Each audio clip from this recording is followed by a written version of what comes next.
What's up, everyone? Welcome to the Pro Football Focus show here at Rotogrinders. I'm Stevie TPFL. It's week 15.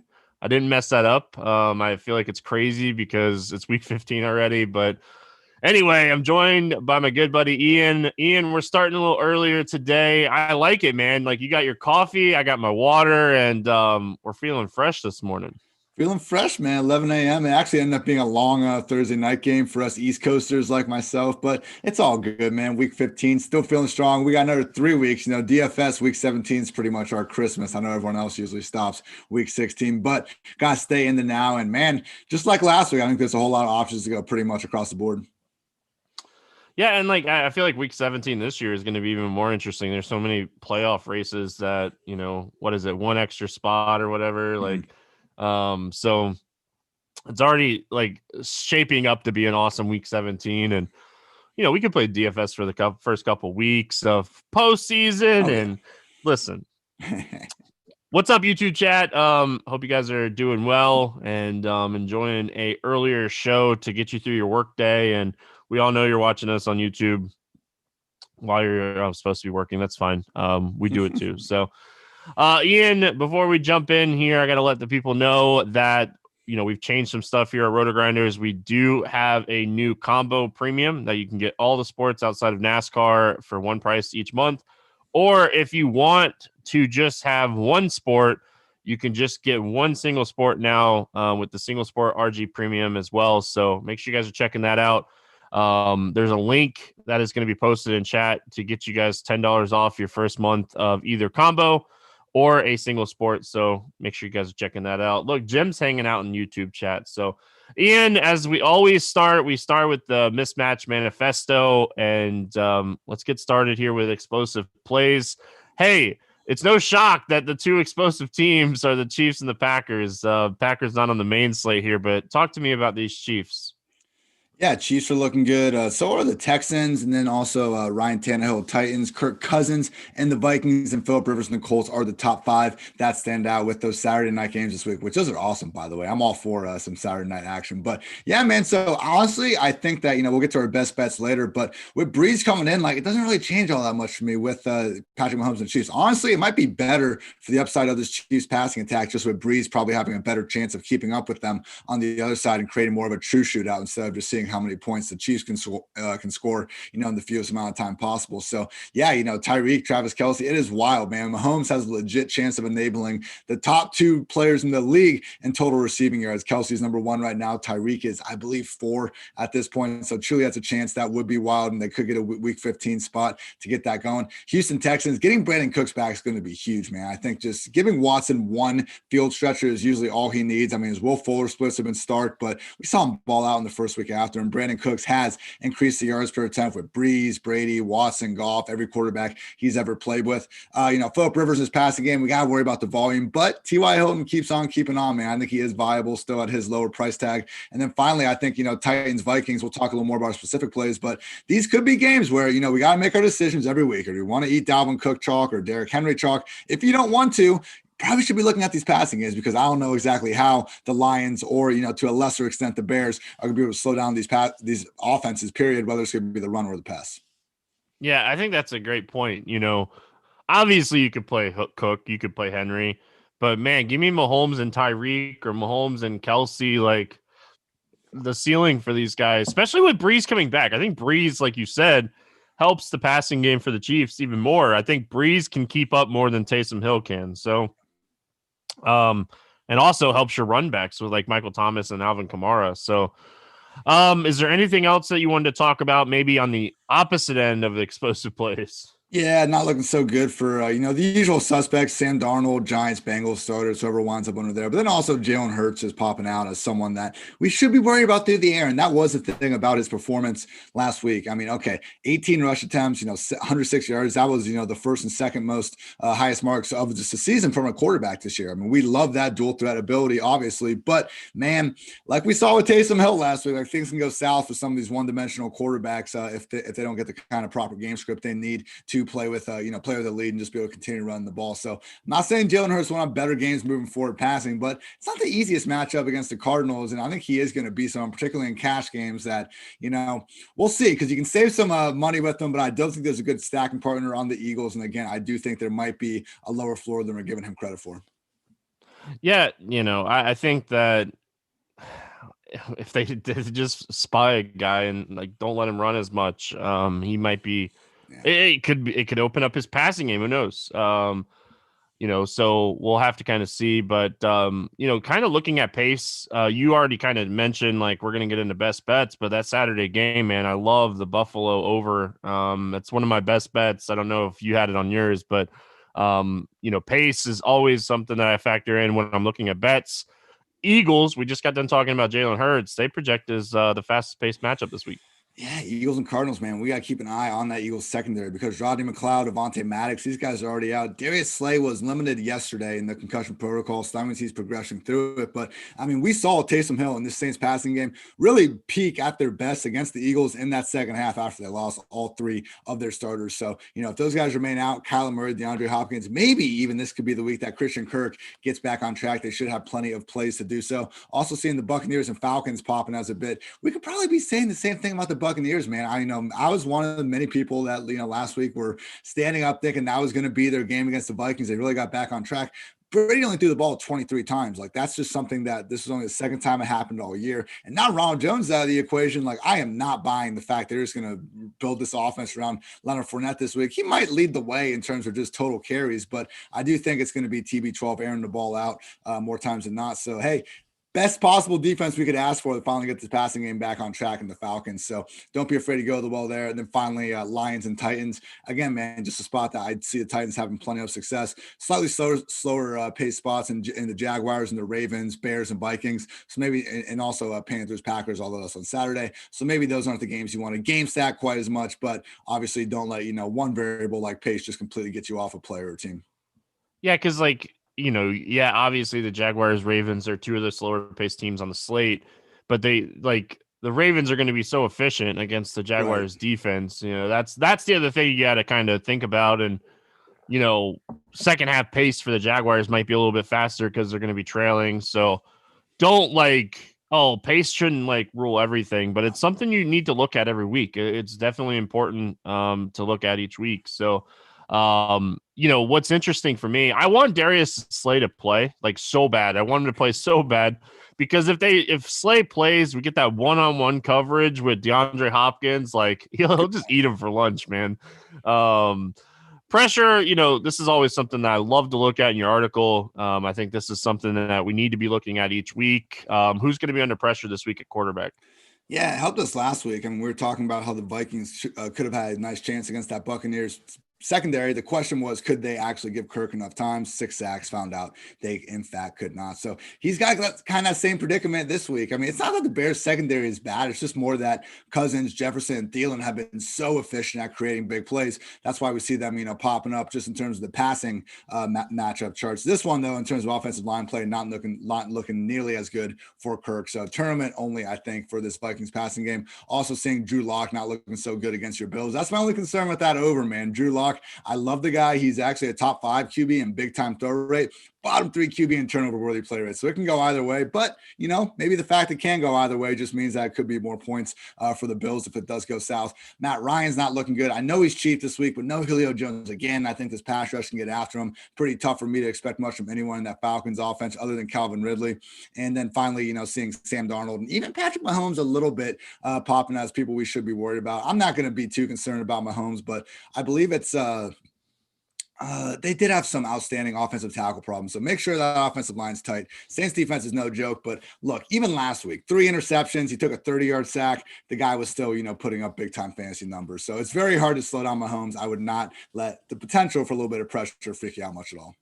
Listen, my Dolphins did all right. They did better than expected. Then they had some really crappy drives too, and they were still there. So Tua wasn't getting any help, man. Then half the team got hurt. Yeah, Bowden, man, showed up in the trenches this week. We're kind of looking at a 49ers smash spot, as the young guys like to say, but we really don't know what to expect when it comes to the running back situation here. If Mozart sits, like it opens up maybe Jeff Wilson. If Mozart plays, it potentially is him and Wilson playing, split snaps. So, like, what kind of situation do we feel comfortable with here with this amazing matchup for the 49ers? Yeah, I think if Mostert's out, then we can go ahead and treat Wilson as a cash game viable back. I mean, they pretty much demoted McKinnon to special teams at this point. So if we can get anything close to 20 plus touches against the league's single worst defense in yards before contact per rush in the Dallas Cowboys, I think we have to do that. Also, dead last of points allowed. I mean, don't let one good performance against the Bengals like fool you, everybody. The Cowboys defense is a train wreck. And the 49ers this year, I mean, even with the turnover they've had at quarterback, running back, wide receiver, no Kittle, they've still been a good offense more weeks not because of Kyle Shanahan. So I think the matchup, again, the Cowboys deserve no benefit of the doubt. We're going with Wilson and Cash if Mostert's out. And even if Mostert's in there, I'm fine going with both those running backs and GPPs. Brandon Ayuk everywhere. I know this chart doesn't say it, man, but I love Brandon Ayuk this week. Other good matchups, the Patriots against the Dolphins. A little worried about it, but Cam Newton, he did have 2 rushing touchdowns against them earlier in the season. That would be pretty contrarian, just naked QB play there. But something to think about. This Dolphins defense has been vulnerable on the ground this season. Ravens back set up well against the Jaguars. J.K. Dobbins going a little bit more under the radar than I think I thought he was going to. There is a lot of value everywhere, so I guess I get it. But and then finally the Saints versus the Chiefs, bro. Alvin Kamara is like what? 1,500 too cheap now with the Drew Brees turnaround. Like, we got to look hard at these cash game lineups, man, because as nice as it would be to get up to Derrick Henry and company, seeing Kamara with that taste and price now with Brees under center, that's a tough one to quit on. I might play Thomas and Kamara this week in cash games. Like I'm seriously like considering playing both of those guys. Yeah. So the passing games this week, I know we kind of talked about them a little bit. Who's set up through the air this week?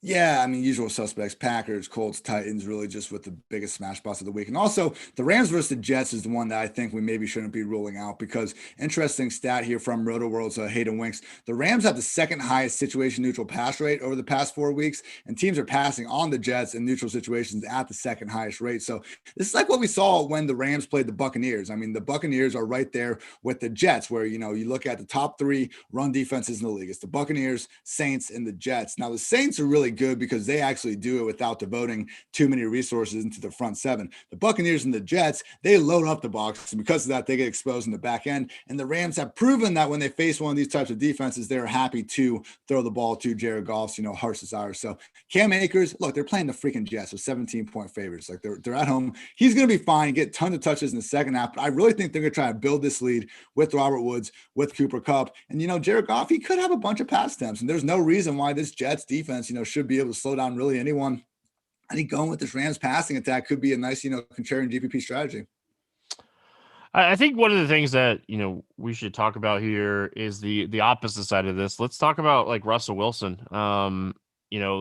We love Russ.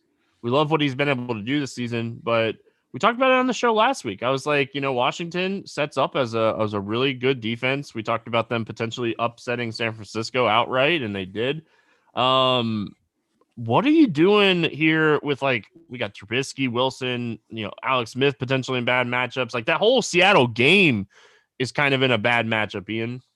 Yeah, and it's interesting. We have seen Lamar Jackson and Kyler Murray, two similar dual threat quarterbacks. Albeit definitely, better just runners, pure runners than Russell Wilson. But those have been the two guys to really give the Washington football team problems with both those quarterbacks going for over 25 fantasy points. So I could see a scenario where Russ keeps things going. But it was wild, man. Last week, against the Jets, Russ, he was clicking 4 touchdown passes and all that. They didn't have a pass completion over, I believe, 21 yards. I mean, it was really just methodical. And I'm not sure if they're going to be able to do that against a Washington defense that should be able to get far more pressure. And, they've been pretty good on the outside for most of the season as well. So look, Metcalf and even Lockett, these guys are always, contenders just to pretty much blow up the slate with only 1 or 2 plays. But this will probably be a matchup I'm fading more times than not. And maybe that is the reason why we should be looking to, take some more tournament shots because we know Russ and Metcalf can beat anybody in this matchup. Doesn't project to be all that great, but there's definitely lower upside. I wouldn't feel too confident about it at all. Talk to me about EPA this week, Ian. Yeah, it's just, kind of helps show someone just the overwhelming good spots for offenses. And again, Tennessee Titans are just blowing up, and particularly with the Lions offense, likely having Chase Daniel on the center. Just don't think they're going to be in a position to really hold off Tannehill and company at all. Aaron Rodgers, Phillip Rivers, these guys, and hey, the Chargers are popping as the other offense that we really should be looking at this week. So also the Ravens. I mean, look, Lamar Jackson and J.K. Dobbins, like potentially no Marquise Brown this week. Could be a situation where we get even more targets condensed to Mark Andrews. We talked about that being a slow-paced game, but don't sleep on Lamar Jackson. Really coming through in the fantasy playoff time, because I know it's been a rough season, but still the QB8 on the year in fantasy points per game, and with that rushing ability, man, he's able to kind of have that overall QB1 range of outcomes every single week.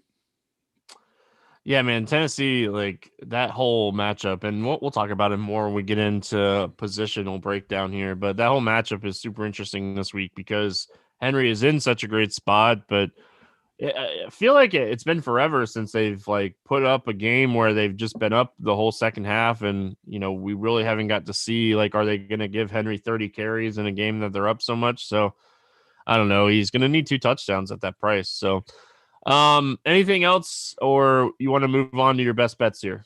Found a fun stat in the Jets. Worst point differential through 14 weeks in the last decade. They are awful. Like, come on. Worst As a team. Dolphins fan, you love to see it.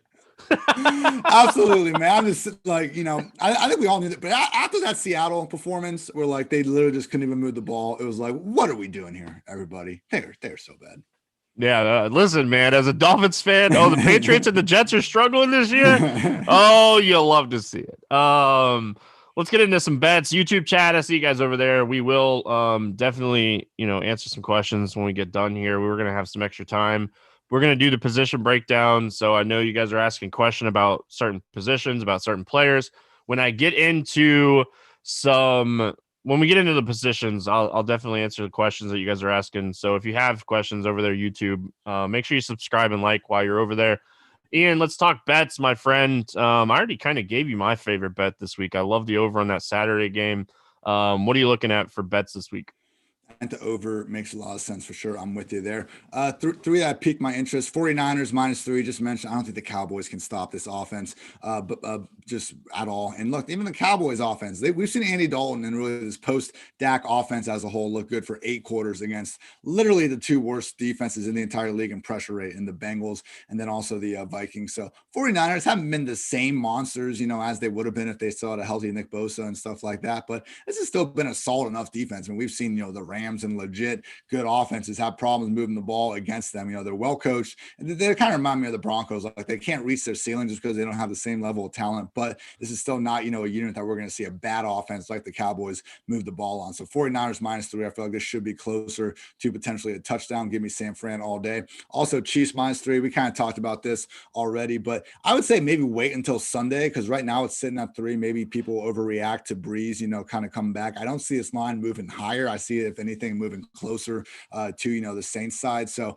look, I understand there's been I think a 6-week streak of the Chiefs not covering, but come on, like I just think we might be getting a gun shy version of Breeze against the single best offense in football. And hey, I mean, Marshawn Lattimore, they're talking about this matchup, him maybe compete with Tyree and stuff. Like the Chiefs offense, just the things they do and just moving everybody around, the motion and all the play action, like they're one of the most just smart and schematic teams in the league. And the fact you combine that with the high end talent they have all over the place, it's just unfair for anyone to deal with. So I think, potentially less than 100% version of the Saints, even 100% version of the Saints, just can't hang that close to Mahomes and company.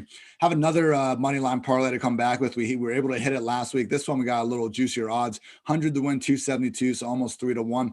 I like the Packers to beat the Panthers. These are all money lines. Bills to beat the Broncos. Buccaneers to beat the Falcons, and the Chiefs to beat the Saints. Look, I'm with the Falcons. We talked about Matt Ryan just not being good at all without Julio, and also just really playing some awful ball as of late. I just think, Tom Brady and company are starting to come into their own. They should be able to win on offense and defense. Just talked about the Chiefs. Bills beating the Broncos. Like, I love Drew Lock, and it is a little worrisome with, Josh Allen coming off of, really emotional, great win against the Steelers. So maybe that could be the trap one, but I just think ultimately the Bills have kind of kind of solidified themselves as a legit, very good team. They should be able to win this game, even with a few trap signs in there. And then finally, just Packers beating the Panthers. Credit to Teddy Bridgewater and being a good quarterback this year, but come on, Aaron Rodgers playing absolutely out of his mind right now in Lambeau. I don't see any way how they don't get it done. So that's Packers, Bills, Buccaneers, and Chiefs. And also Chiefs -3 and 49ers -3. Yeah, the other one that is, somewhat interesting to me is the 49ers -3. I think that's another one that you can kind of jump on. I think that I think they crushed Dallas in this game. So it's definitely one that I think you can jump on and kind of take advantage of. I think no, I'm with him. I'm with him. Yeah, he's Like, with me. We good. yeah, I'm with him. Like that's the one I'm with you. Like, that's the one I'm right there with you. So, yeah, I don't really have anything else, man. Like, I'm with you on a lot of this stuff. Like, I like the Bills call. You can go Bills -6 and take the over. Like, you're right up my alley, Ian. Like, yeah. right up my alley. Like, there's a game, wide man. range of outcomes for both guys. We've seen Josh Allen yeah. certainly, sway far more to the positive side, but Drew Lock, it's a little scary. Again, people might be mocking like, oh, Ian, you're worried about Drew Lock, but truly, this guy makes some big throws. He makes some terrible decisions too. I think we're going to see more of the latter in this matchup, but not a cakewalk. That's all. Yeah, trust me. Listen, I Drew Lock, a lot of question marks around him, but the dude's going to chuck it. And he has some talented guys there too. Like Tim Patrick's come and he's starting to, do his thing. Hamler's so quick, and Judy is just so talented. You got me off of AJ Green actually had a decent game last week. I know. But we ended up both being right, but you were especially right with the Hamler call. So that was good for business. Yeah, he was I finished like 7th in the $50 single entry this week, and like he was there. I needed a little bit more. So listen, I'll take what we got from him. All right, like we'll call it a day. Absolutely. Looking for the ultimate stocking stuffers for this holiday season? Look no further, because our sponsors Manscaped have the tools to make you win this year's stocking stuffer or white elephant competition. Manscaped is the only brand dedicated to below-the-waist grooming and hygiene products. And great news, they released their products across Europe, Canada, and Australia. Listen, I love my lawnmower 3.0. It takes care of my jingle balls, definitely through the holidays here. So make sure you guys are checking that out. A few of their products that are prime stocking stuffers this season are the Crop Preserver Ball Deodorant. The name speaks for itself. The stuff smells awesome.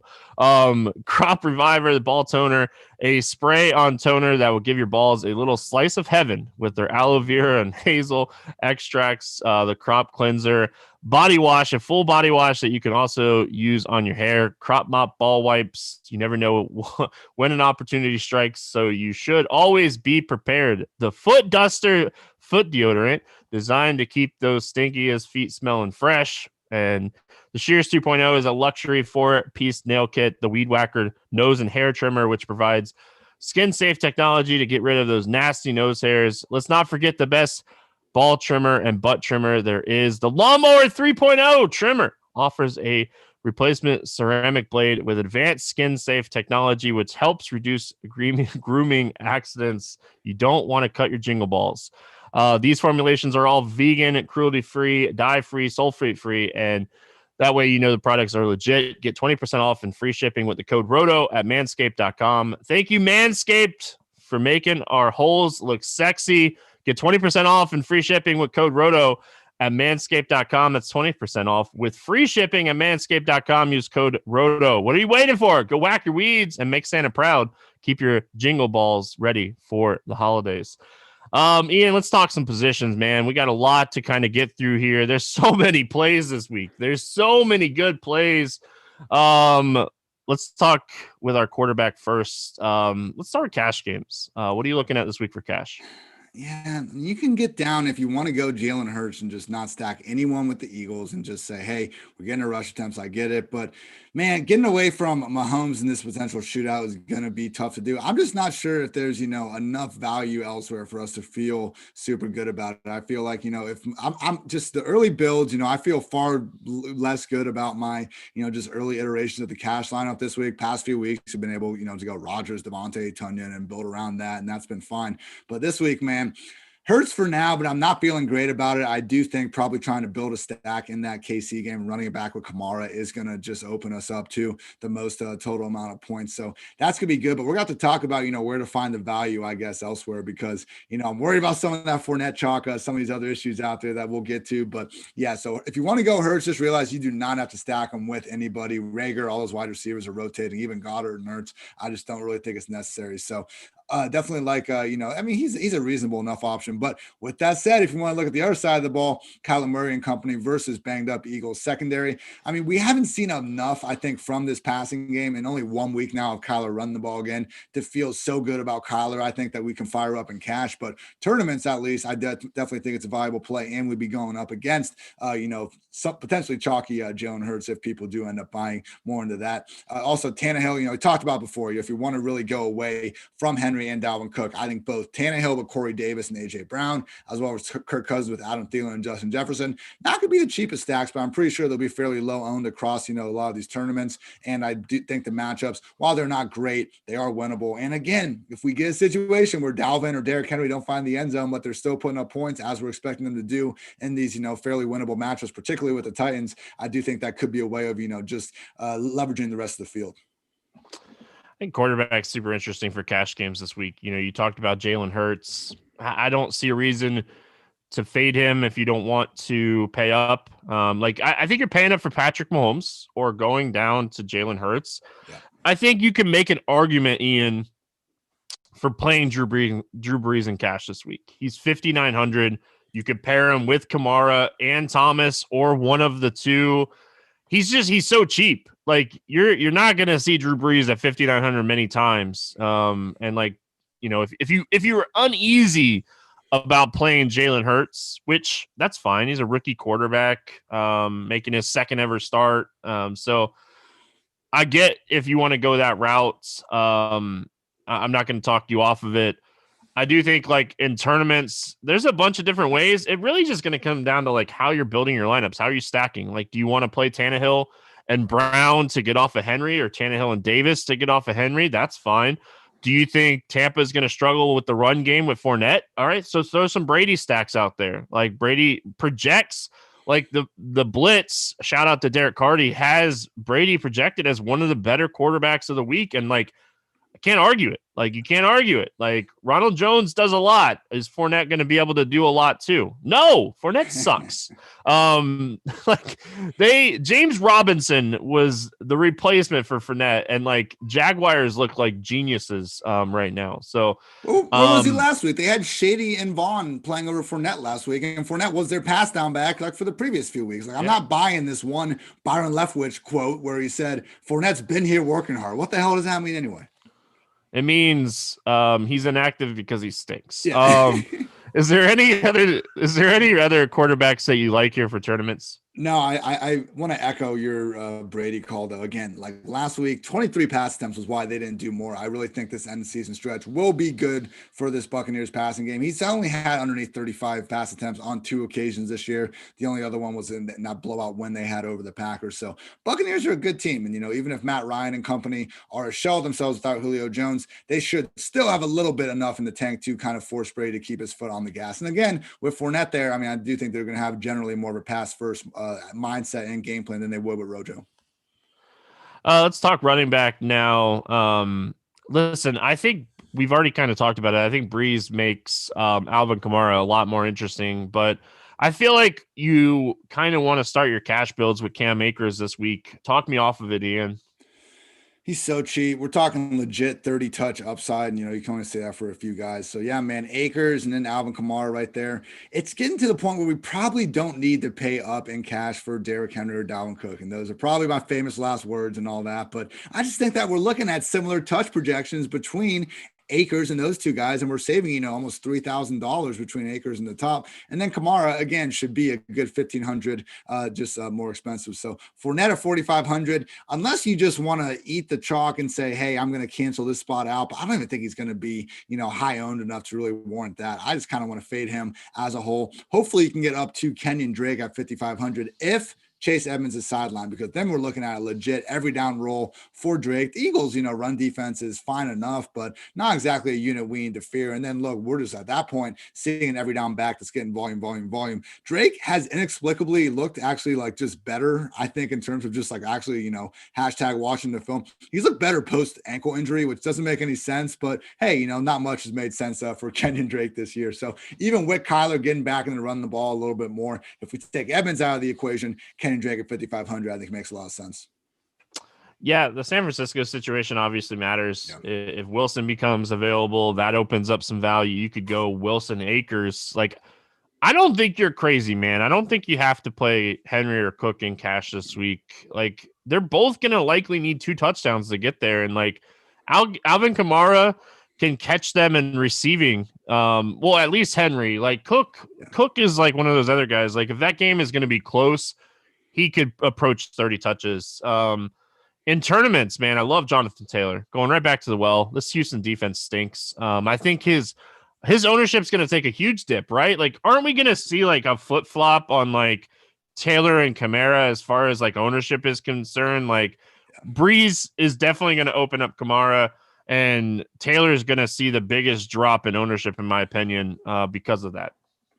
Yeah, I think you're 100% right. That's a good call, because right now Taylor's looking a little more chalky, but I'm sure once we get kind of these ownership projections updated around the industry, we're going to see that flip. Also, J.K. Dobbins at 5,900, I don't think he's getting enough love. Like, he's splitting more than we would like with Gus Edwards, but he has now had multiple games established as number one, and now facing the Jaguars, man, this is best case scenario. Gus is still going to get his, but 15 to 20 carries against the Jaguars for a talent like Dobbins, he could do a lot with that. And then finally, if you just want to get a little bit weird, man, J.D. McKissic at 5,700 with no Antonio Gibson. This is someone that we know can catch 10 plus passes in the game. It sounds like they're going to try to get Alex Smith out there, and they're facing a Seahawks team where this could not turn into a shootout. I don't think the football team has that quite, firepower, but it could at least force them to throw the ball more than they would usually like to. So I like these options around that, 5K range. And to your point, if Mostert is out, Jeff Wilson definitely needs to be, in more lineups than that.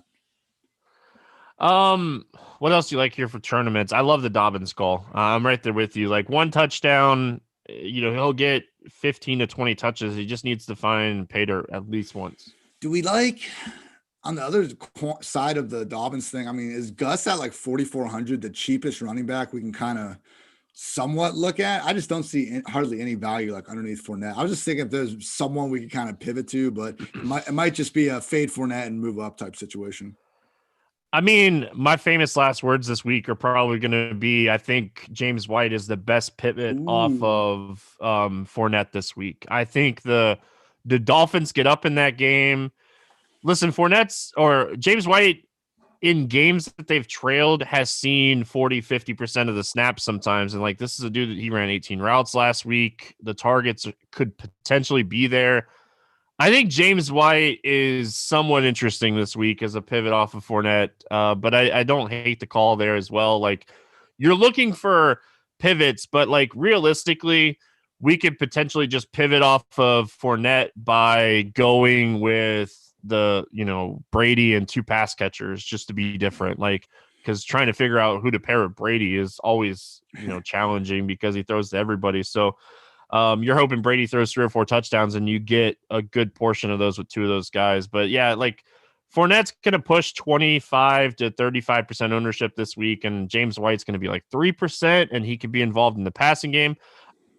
Ian, I don't even hate maybe going like Chase Edmonds, like just getting that 1 home run play. He's hurt though, dog.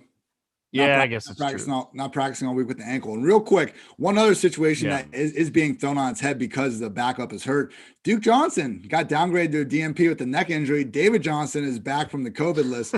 Look, David and Drake, I get it. These guys are 55 and 5,100, and they're probably not going to be leaving the field, man. So I'm not saying base your cash game around them. I get there's a very low floor there, but 20 plus touches behind Deshaun Watson. I know we've been saying it all year, but truly, last time we saw David and Duke, it was more of a 50-50 split. I mean, David's probably not going to leave the field if Duke ends up being ruled out.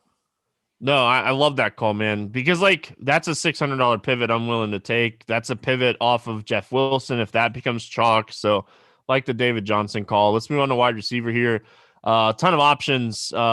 Is there anybody that you are looking at right now? It's Friday morning. Is there anybody you're like, I gotta have this guy in my cash lineup? Yeah, it's Brandon Ayuk at 6,300. I just think that, That's my dude. I love yeah, it. Let's man. go. Read expert survey. Like, I love this guy this week. He's so good, man. He's getting absolutely fed targets. Like we've seen Shanahan do this all year. We had that one random Thursday night game where, Ayuk, Debo, I think even like Kendrick Bourne were all out, and Richie James pops off for like 180 yards. Like the things Shanahan can do for the guy that he wants to lead his passing game, is just unbelievable. And we've been seeing that with Ayuk. And it's not just that for Ayuk. I mean, they give him his design screens and he's good after the catch. The first time we ever saw the guy, he was jumping over, the Eagles defender down the sideline. Like clearly the guy's elite with the ball in his hands, but he's such a polished route runner already too. And we've really seen him give already legit cornerbacks just some problems with the way he's able just to get in and out of his breaks. So yeah, like love Jeff Wilson and Mostert in this matchup, but it's not like the Cowboys secondary has been anything to brag about either. So Mullins makes plenty of mistakes, but we've seen kind of whoever's under center for them this year be able to still put up at least some semblance of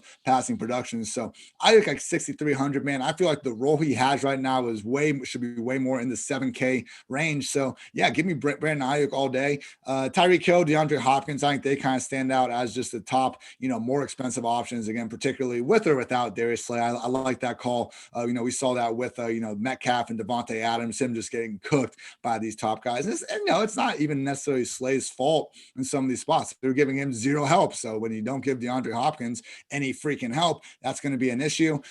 Your guy, Lim Bowden, that's 3,600. It's interesting to watch because, I think if Jakeem Grant is in, people are going to get off him. It might actually be Mike Gesicki that is the decider with Bowden because we saw him play all of his snaps in the slot. And usually Mike Gesicki is the Dolphins slot receiver. We just call him a tight end still for some reason. So be careful. Devontae Parker is not going to make a difference, but it might actually mean more if Gesicki is ruled out versus Jakeem Grant, something to keep an eye on. Also, I think Chad Hansen at 4,200 is someone you can save money with. Getting Brandon Cooks in the lineup is not going to bump Hansen off the field. I think it's just going to help the whole offense. We talked about that earlier in the explosive pass play section. Don't sleep on Deshaun Watson and company. It was a bad game against the Bears. I think that was just like the second time since week 4 that Deshaun was held under 300 passing yards. So we're going to see production in Houston, and Hansen at 4,200, one of the cheapest ways to get there.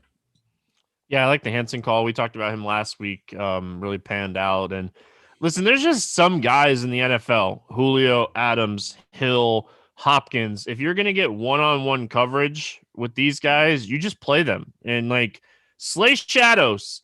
Like it's no secret. You can look at Pro Football Focus. They have a shadow matrix. Like this dude shadows, and like top guys are going to beat him. Like, and especially when you have quarterbacks so force the ball, where you have like Rodgers with Adams and you have Murray with Hopkins. Like DeAndre Hopkins just sets up as like a massive ceiling play. Michael Thomas with Breeze back, we're already starting to see projection models give Thomas a huge bump, but how much of a bump is it? Like Taysom Hill was targeting Thomas a ton, so it's not like we'll see a huge uptick, but 7,200 probably too cheap for him. Allen Robinson, 7,400. A lot of 7K range wide receivers that you could play this week. Jefferson, Thielen, Cooper Kupp. We had a question in chat about Scary Terry. I love Terry McLaurin. I just don't love who's throwing the football. Like this is like one of those situations where you can't trust who's throwing the football right now.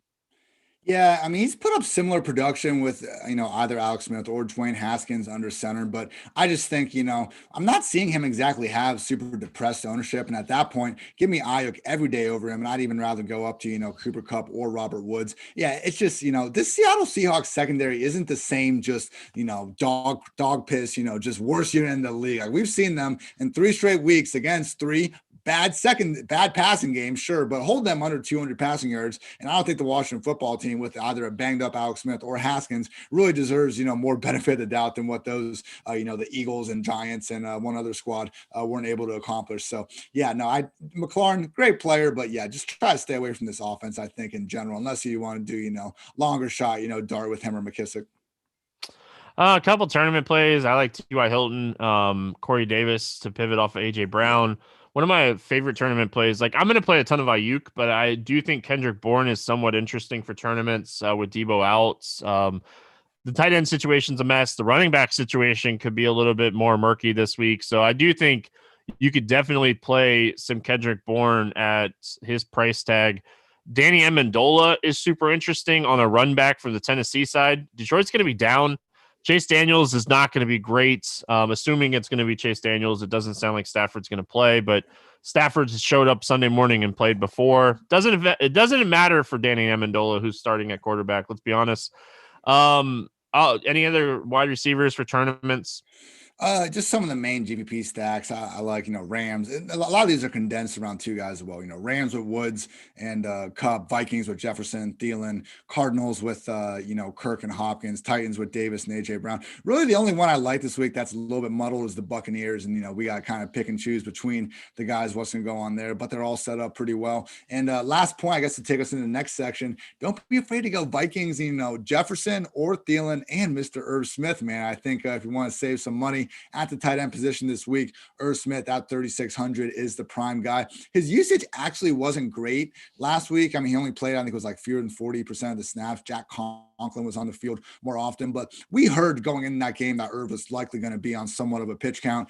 Coming off this Keenan Allen debacle, I guess everyone's never going to be playing injured players ever again. But when we need to take pitch counts and kind of injury information, they're always a one-off case, and we just got to kind of treat it with whatever information we know about it. So the good thing with Irv, even though that usage was bad last week, hasn't even been listed on the injury report this week. He's been a full go every single day, seemingly trending in all the right directions for a bigger role. So 3 touchdowns in his last 2 spot starts with no Kyle Rudolph, who hasn't practiced all week. Love me that Vikings pass game stack.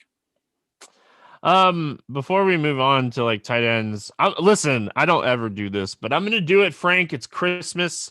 He has a season-long question. Would you start McLaurin or Wilson in your flex? Listen, you're going to have to wait and see what happens with the San Francisco running back situation. If Mozart is out, you play Wilson, right? Yeah, it's 100%. Just depends on that. It's Wilson if Mostert's out. If not, it's McLaurin. Yeah. Listen, there you go, Frank. I never do it. Never answer season-long questions. But listen, it's Christmas. Make sure you hit that like and subscribe button, to give us some Christmas back. Let's go to tight end.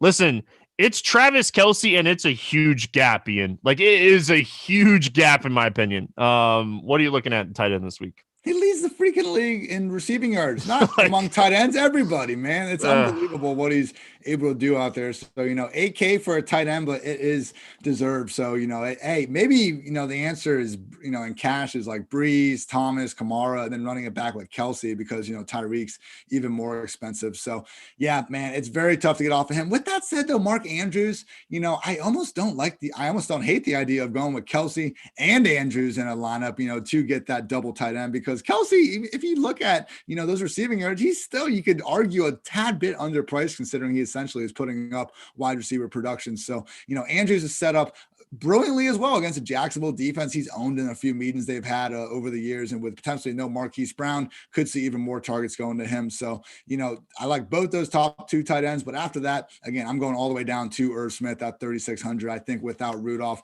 he's going to have a chance to ball out. We see situations like this around the league in Houston, Seattle, Philly a little bit. Like, teams have multiple talented tight ends, but I don't know if any number 2 tight end is better than Irv Smith overall. We've seen him ball out really with his opportunities throughout his 2-year career. And I don't think, again, this matchup against the Bears is anything we should overly be fearing. Man, like, Kelce's he's expensive at 8K, but like it's not egregious though. I think we can afford it in this economy. Now, in cash games, I can completely see not paying up for him and going Andrews. Like Mark Andrews, like, this team has a 30 implied team total, and Mark Andrews is 5,500. This is a guy that's a red zone threat. Finally, probably getting back closer to fully healthy. Outside of those 2 guys, like, if you want to pay down, Ian, I'm going right back to the well on Cole Kmet. I know Jimmy Graham got the touchdown last week, but I think this is going to be an ultra competitive game. 2 teams that really need to win this game. So I think Cole Kmet, man, like, I don't see a reason not to continue to look at this guy. I've seen some love for the Miami or tight ends this week if Gesicki's out. I get it, but you really don't know, like, who's going to benefit in the tight end situation. You talked about Bowden kind of moving into the slot. I think that is where the biggest benefit's going to come from. So it's hard to trust either one of those tight ends. One last point at tight end. Alec Cox has not practiced all week with a knee injury. As we've seen when he's been missing time over the year, Trey Burton usually steps up Yeah. into a much bigger role. So it's still going to be Burton and Jack Doyle. We can never just get one guy featured in this freaking Colts offense. Hasn't been the case all season long. But Burton and Kmet, if you really want to go down there, yeah, I'm with you. I think those are the true cheapest salary saving options at the position. Like Jack Doyle is a blocking tight end. Like that's what he does. Like he's a dad. He's a good player, but he's a dad. He's out there to protect. He's out there to protect his best friend Phillip Rivers. No one's ever seen Jason Witten and Jack Doyle in the same room at the same time. Let's listen, I know Jordan Aiken's getting a little bit of love. If Cooks plays, which it's trending in that direction, I think you bump down Aikens a little bit. Listen, tight end is pretty simple for me. I have it very kind of narrowed down this week. Like it's Kelsey or Andrews towards the top, or kind of going down and finding one of these cheaper guys. Like, we see cheap tight ends. Like tight ends is not a position that like I kind of sweat too much ever. So we see cheap tight ends come through. Like Will Dissly was getting a little bit of love this week. I get it. Trey Burton, like you said. So like, is this a week we kind of maybe stay away from Hawkinson, or do we wait to see like what the quarterback situation is? Because the game script seems very great for him and the ownership looks fantastic. I'd be down to late pivot if Stafford's in there, but I think I'm gonna stay away from everyone. Maybe some DeAndre Swift, but we didn't really talk about him all that much, man. That's the only guy I can even somewhat get behind if Chase Daniel is gonna be under center. We just haven't seen anything from Chase Daniel. And hey, credit to him. I figured it out this week. I think he has made it's 4.6 million per touchdown pass in the NFL. Like the dude just hasn't done anything throughout his career, but he keeps getting pigs. He's a backup from great systems, but I do not trust this offense to move the ball even a little bit with him under center. Yeah, like the matchup's not the worst. Like, Tennessee's not the best defense in the world. They're 28th in DVOA against the pass. Like, could he move the ball?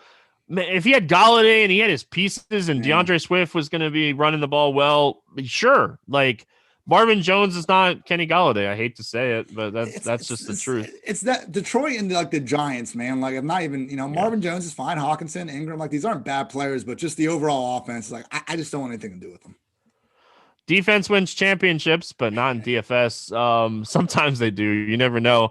Ian, when we're looking at cash games defenses this week, like I started out the week like loving the Falcons defense. I'm trying not to get off of it too much just because they're so cheap. And if Brady's going to be throwing a little bit more, I'm always good for a noodle arm pick six. So what do you like at defense this week? Stop that. I think that noodle arm stuff is off base, lack of timing. But I don't know, man. Dude, I'm a Dolphins fan. Come on. Okay. My bad. I had to deal with Brady for how long? Come on. I gotta take my shots when I'm gonna walk back. I'm gonna walk back and just say fair. Okay. My thing with the Falcons though, like why not just go an extra $200 to an actually good defense in the Philadelphia Eagles?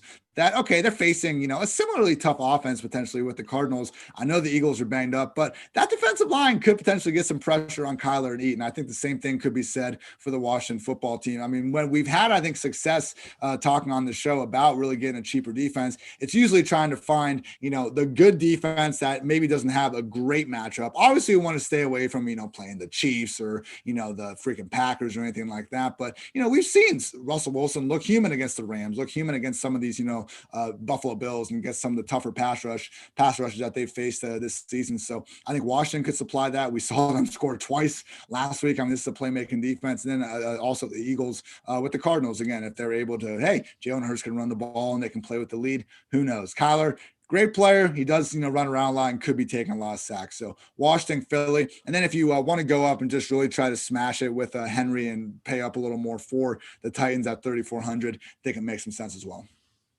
I think the Seahawks, you can definitely play them at 3,100. I think you could take shots on like the Vikings against the Bears. I think if you're paying up, I think you make a lot of sense with the Titans, the Rams or the Ravens. If you have all that cap left and you really like your build, sure. Yeah, that's kind of it. I also I want to throw out there, I think the Miami defense is super interesting for tournaments. Their turnover ratio this season's insane. This is a team that just took Patrick Mahomes, who had 2 interceptions all season, and picked him off 3 times. And a couple of those were tip balls, but it's still it's still the defense, and they're still doing the thing this year. But we're gonna get out of here, Ian. Anything else before we do? That's it. Good luck to everyone on Sunday and in the season-long leagues you might have to be in as well. Week 15, we made it here. Let's go win it now. Yeah, man, we got week 16 next week, and week 17 after that, and like Christmas morning, like you said, week 17. So that's gonna wrap it up here for us. Pete Overzet and Dean up next at noon. Appreciate you guys watching, and hey, we'll see you guys again next week.